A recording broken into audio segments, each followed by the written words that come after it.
Overlooking. Aray ko. Matinig. Oh.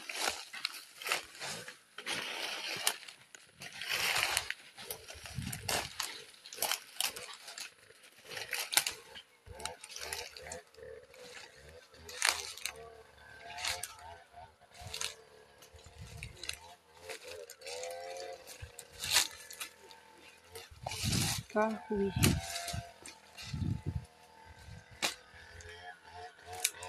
Ano to ay kinakain? Ano ba to?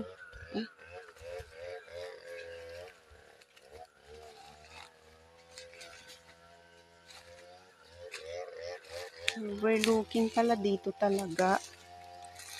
Ay, nandito na sila. Ayun na sila man po sa baba.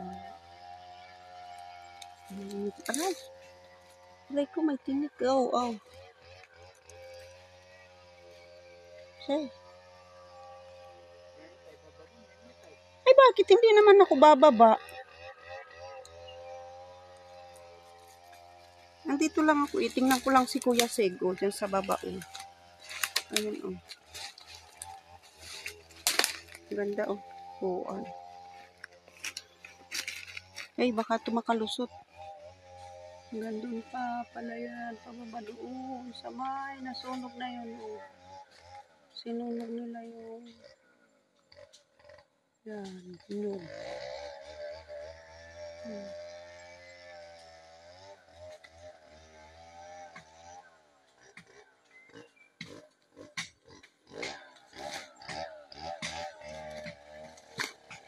Hanggang dito pa pala lilinisin nila. Tatanggalin pa ito mga kahoy. Pupulak pa. Ito na, pulak na. Overlooking. Pag andito ka nga. Ayun, ang mga bundok po. Ang ganda.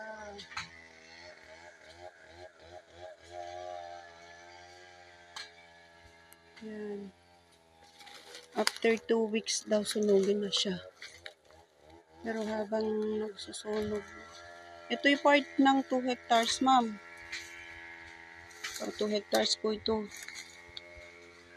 Hanggang doon sa kanina namin na inano ko video. Yung tinabasan ng 6 na tao ng 2 days. Yung Tatay Ador. Yung kadugsong nito. Mula doon sa may kawayan. Hanggang doon sa may nyug na tinuro ko hanggang dyan. Hanggang doon sa may pinagsetsensuhan ni Lolo Ador. 2 hectares.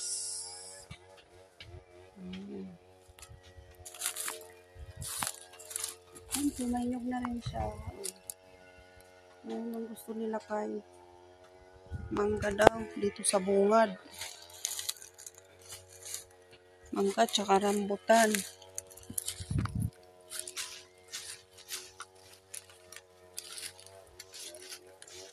Sama-sama din itong bunsuan na ito. Ganda dito. Tuktok na mo. Ganda. Ang linis na yan.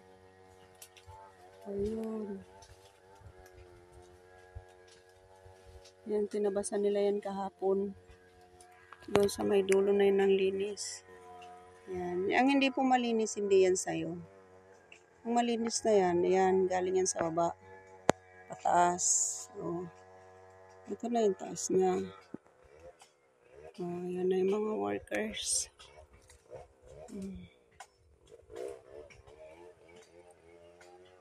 Yung iba po,